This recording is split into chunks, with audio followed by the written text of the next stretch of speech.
One piece के episode number 2 की शुरुआत में हम देखते हैं लूफी और कुबी को, जो कि एक आइसलैंड पर उतर चुके हैं जोरो की तलाश में। और इसी के साथ हमारे इस एपिसोड का नाम है enter the pirate swordsman pirate hunter Zoro. Episode की शुरुआत में लूफी उस जगह के लोगों से पूछ रहा होता है कि उन्हें जोरो कहाँ पर मिलेगा, और जोरो का नाम सुनते से ही वो सारे लोग घबरा कर इधर उधर भागने लगते हैं। और यह सब देखकर कुबी लूफी से कहता है, क्या तुम पागल हो? जोरो से यहाँ सब डरते हैं, वो एक हैवान है, उसका नाम मत लो।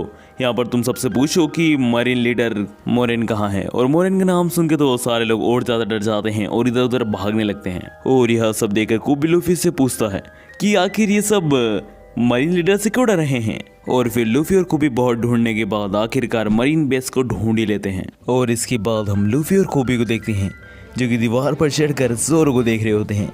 और जोरो को इस वक्त मरीन वालों ने अपने कब्जे में कर रखा है। और जोरो को इससे बंधा हुआ देखकर लूफी कुबी से कहता है कि हमें उसे छुड़ाना होगा, जिस पर कुबी कहता है, अरे तुम पागल हो गए हो क्या? वो छूटते से तुम्हें मार डालेगा। और लूफी और कुबी की इन्हीं बातों के बीच में लूफी और कुबी देखते हैं कि एक लड़की जोरो के पास आ चुकी है और वह जोरो के लिए एक राइस केक लेकर आई है। और वह जोरो को ये राइस केक देने की सोच ही रही होती है कि इसी बीच वहाँ पर मरीन के कुछ लोग आ जाते हैं। और उन्हीं लोगों में से एक आदमी उस लड़की से वो दोनों डम्पलिंग्स छीन कर लातों से उन्हें खराब कर देता है। और वह उस लड़की से कहता है कि क्या तुम्हें नहीं पता कि मुजरिम को यह सब खिलाना गलत बात है, तुम्हें भी जेल होगी और तुम्हें भी मरने की सजा मिलेगी। और यह कहकर वो आदमी उस लड़की को दीवार से नीचे फेंकने के लिए उन दोनों लोगों से कह देता है। और इसी बीच वो लड़की काफी रो रही होती है अपनी इतनी मेहनत से बनाए गए राइस बॉल्स को ऐसा मसले जाते हुए देखकर। और वहीं दूसरी तरफ वो दोनों लोग काफी हैरान होते हैं एक छोटी सी लड़की को दीवार से फेंकने की सजा सुनकर, जिस पर वो लड़का कहता है कि तुम्हें नहीं पता कि मैं किसका बेटा हूँ? मैं इस मरीन कैंप का लीडर का बेटा हूँ, यानी मोर्गन का बेटा। तुम्हें मेरी बात माननी होगी। और यह सब सुनकर वो दोनों लोग उस लड़की को फेंकने के लिए तैयार हो जाते हैं। और वो दोनों लोग दीवार पर चढ़कर उसे फेंक भी देते हैं, पर सही समय पर कूदकर लूफी उस लड़की को बचा लेता है। और इधर दूसरी तरफ मोर्गन का बेटा जोरो से कह रहा होता है, क्या तुम अभी तक जिंदा हो जोरो? तुम जल्द ही मर जाओगे। और यह कहकर मोर्गन का बेटा वहां से जाने लगता है। तभी जोरो कहता है, तुम बस 10 दिन और रुक जाओ, फिर मैं बताता हूँ तुम्हें कि क्या चीज़ हूँ मैं। मोर्गन के बेटे के जाने के बाद लूफी जोरो के सामने आकर उससे कुछ कहने लगता है। और इसी बीच जोरो लूफी से कहता है कि वो राइस केक मेरे मुंह में डालो, जिस पर लूफी कहता है, क्या तुम ये खाने वाले हो? ये पूरा गंदा हो चुका है। जिस पर जोरो कहता है, तुम बस मेरे मुंह में डालो। और इसके बाद लूफी जोरो के मुंह में वो राइस केक डाल देता है और जोरो उसे खा भी लेता है। और यह सब देखकर लूफी समझ जाता है कि जोरो दिल का खराब आदमी नहीं है। और फिर नेक्स्ट सीन में हम देखते हैं कि वो लड़की लूफी के पास बैठी हुई होती है, जहाँ पर वो लड़की लूफी को बताती है कि कैसे उसको बचाने के चक्कर में जोरो पकड़ा गया मरीन वालों के हाथों। और उधर दूसरी तरफ हम जोरो को देखते हैं जो कि कैसे अपने बचपन की यादों को याद कर रहा होता है। वो अपनी एक बचपन की दोस्त को याद करता है कि कैसे उसकी वजह से वो आज स्वार्ड्समैन बना। और जोरो ये सब सोच ही रहा होता है कि उसी वक्त लूफी वहाँ आकर जोरो से कहता है, हे जोरो, तुम्हारे स्वॉर्ड्स कहाँ हैं? मैं सोच रहा हूँ कि तुम मेरे क्रू में स्वॉर्ड्समैन बन जाओ, इसलिए मुझे तुम्हारी स्वॉर्ड ढूंढनी पड़ेगी जोरो। और यह सुनकर जोरो लूफी से कहता है कि मैं तुम्हें मार डालूंगा।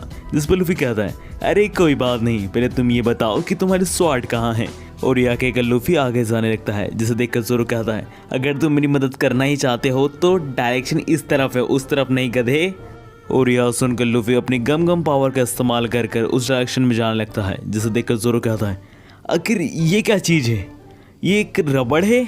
और इधर दूसरी तरफ हम देखते हैं कि मोर्गन अपने बड़े से स्टेचू को खड़ा करने वाला होता है कि इसी बीच लूफी वहां आ जाता है। और लूफी को ऐसे रबड़ की तरह कूदता हुआ देखकर वहां के सारे लोग हैरान हो जाते हैं कि आखिर ये क्या चीज है। और लूफी की स्पेड एसेंट्री के दौरान लूफी के हाथों गलती से मोर्गन के स्टेचू का एक किनारा टूट जाता है, जिसे देखकर मोर्गन को बहुत गुस्सा आता है और वो कहता है कि लूफी को जान से मार दो।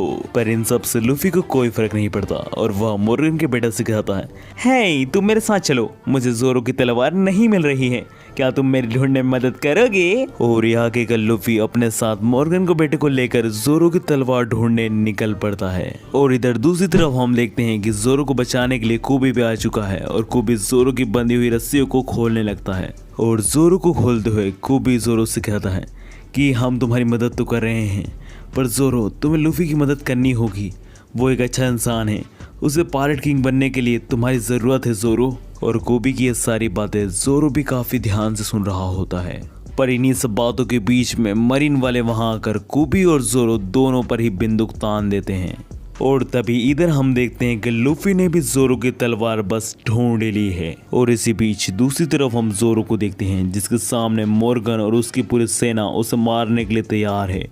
जिसे देखकर ज़ोरो मन में कहता है, मैंने उससे वादा किया है कि मैं इतनी जल्दी नहीं मरूंगा और मैं इस दुनिया का नंबर 1 स्वॉर्ड्समैन बनकर ही मरूंगा। और ज़ोरो ये सब सोच ही रहा होता है कि मरीन वाले ज़ोरो के ऊपर गोलियों से हमला कर देते हैं।